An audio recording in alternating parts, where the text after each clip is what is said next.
Good morning, students. Hope you all are fine. Okay, today we'll start with the next poem, that is Keeping Quiet. Okay, written by Neftali Ricardo Rice Basalto. Now, this is a real name, and the pen name for this person is Pablo Neruda. You see the word pen name. We generally all have nickname. You might have heard about nickname, but pen name is the name which is given by the author or the writer when they publish any article. Okay, they give their pen name, and from this only they become famous.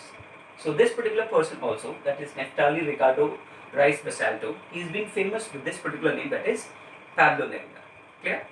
Now he is been a very great writer, and he was being born in Paralle, Chile. He received Nobel Prize in the year 1971 for literature.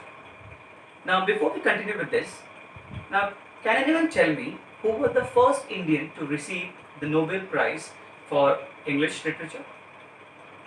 Anyone? Yeah, that's right. Very good. Okay, it's Rabindranath Tagore in the year 1913, and for the collection of poems Gitanjali. Very good. Now coming to this particular poem now.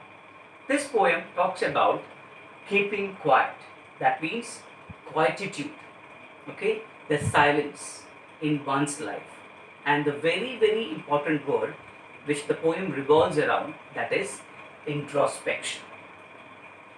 Okay, introspection. Now what do you mean by that particular word introspection? It means to examine or look into one's own thoughts and feelings. Very important. A person needs to look into his own thoughts and feelings. He needs to analyze his own strength and weakness. I will say, instead of weakness, I'll say limitations. And then he needs to enhance that. He needs to rectify those things. This is very important. That word is called as introspection. Clear? Now let me start the poem. Now we will count to 12 and we will all keep still. Now here the poet starts with the first word itself, says that now we will count up to 12. So let me start. I want you all to count with me. 1, 2, 3, 4, 5, 6, 7, 8, 9, 10, 11, 12. Yes. Now here this 12 refers to the 12 active hours of a human life. You can say that. Clear? And then the poet says that now we will count up to 12. I want everyone to be quiet, still. And let's for once not speak in any language. He says that let's not speak in any language because language creates discrimination. When you talk in different languages, it creates discrimination because each and everyone or everyone will not be able to understand your language. So it creates discrimination between people. Clear? And he also says that please do not move your arms so much, because when you move your arms too much, it will be a hindrance for the other person, because your freedom finishes where other person's nose begins. You need to know that also. Okay, so he says that let's have a quietude, let's have a calmness, let's have a silence. And more, he says that it would be exotic movement without rush, without engines. We would all be together. Now he looks for a life where there is no situation which is complete silent. He says that it's an exotic moment, it's a wonderful moment where people will be all in sudden strangeness. He wants that there should not be any rush, there should not be any sound of engine. It should be complete silence. That's what he requests for, that's what he looks for. Where people will be in strangeness, where people will have the strange feeling and they will not talk too much. Because he says that when you talk too much, it creates discrimination. Because language creates barrier between people. Clear? This is the first part. Now let's see the next para. Fishermen in the cold sea would not harm whales, and man gathering salt would look at his hurt hands. Now here the poet talks about the natural environment, he says. Now the poet says that fishermen in the cold sea would not harm whales. See, the activity of killing whales, okay, it disturbs the nature. Yes or no? And people, those who collect the salt, it is also disturbs the nature. So when these people will realize that they are disturbing the nature, they are harming the environment, they will stop this activity. When these people will look at their hurt hands, they will realize that they are disturbing the nature, they are doing something which is not to be done. Then they will stop this activity. Now the poet talks about the people, those who prepare green war, war against the nature, war with arms and ammunition. See, war will never give you anything. It will only give destruction, loss of life and loss of property. There is no solution. If you want that problem need to be solved, it can only be solved by talking to each other.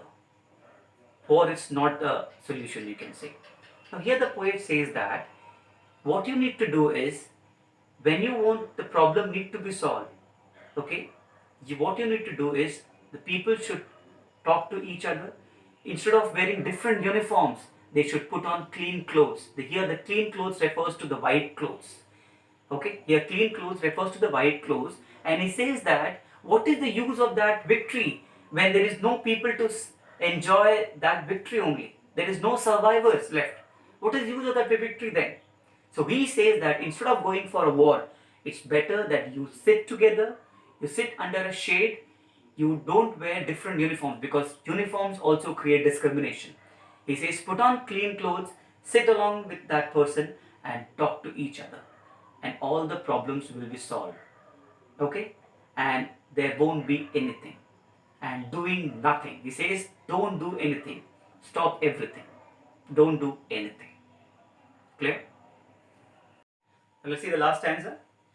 What I want should not be confused with total inactivity.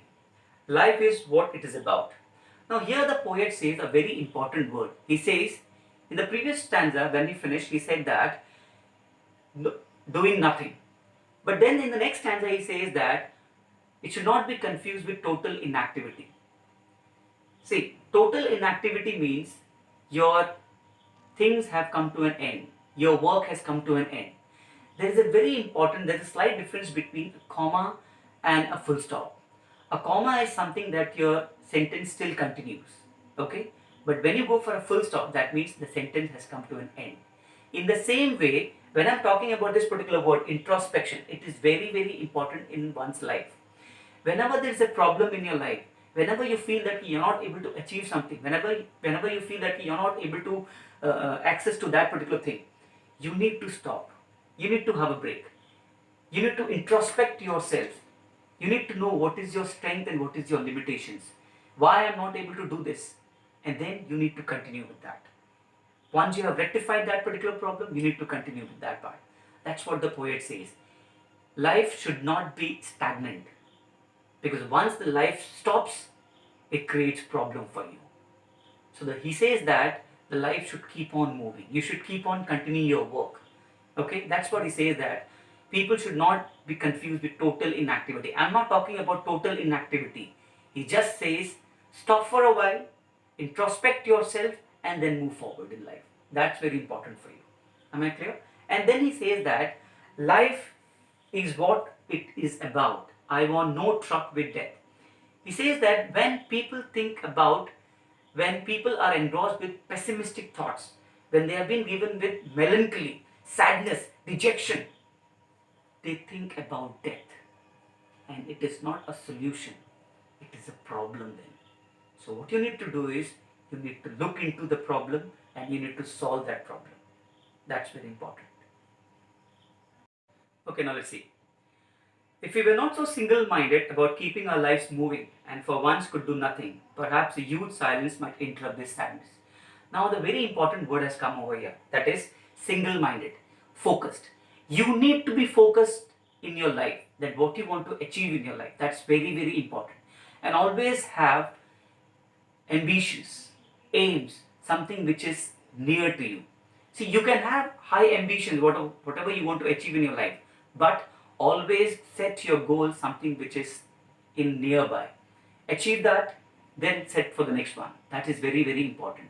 Because once you have a very big aim, okay, in between you will have problems. And when you will not be able to achieve that, you will be in dejection.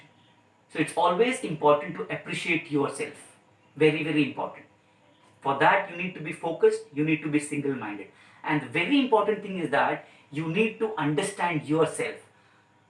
Self-appreciation is very, very important for a person, and self-understanding is very, very important for a person. Clear? Whenever you feel that you're not able to achieve something, you need to introspect yourself and you need to move forward in life. And you need to understand your thing, who you are, what am I, what I am doing, is it right or wrong? Analyze yourself and move forward.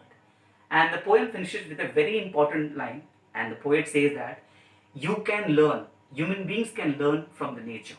Nature is the best teacher because we have got 4 seasons. Yes or no? Yes. In the autumn season, everything looks withered, but still that nature waits for the spring. He knows that today things are in this condition, but I am waiting for that particular season to come where I will again bloom. In the same way, problems are a part of life, but you need to face the problem. So I'll end with my poem with a very, very important and important quote. Challenges are the charm of life. Accept the challenge and try to finish that book. Clear? Hope you all have understood the poem. Read the poem and the question answers and practice question I'll send you later. Thank you.